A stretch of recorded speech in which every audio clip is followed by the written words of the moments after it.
5 बजे तक आ सकते हैं? आज? जी आज। कल? कल होगा क्या?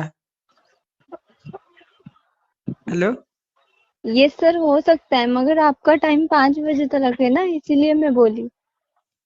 5 बजे? आज आज 5 बजे कौन जो मुझे कौन आई ओडिया जो?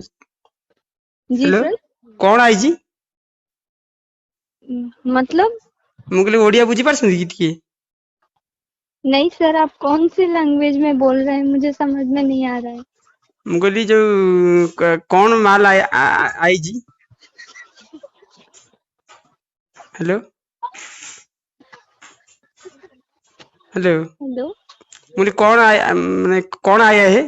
आपका मोटर गाड़ी आया हुआ है। आपको हाँ 5 बजे दोलमुंडी में आना है सर। हाँ। आप फिर मुझसे कांटेक्ट करिएगा, ठीक है? मेरा मामू अभी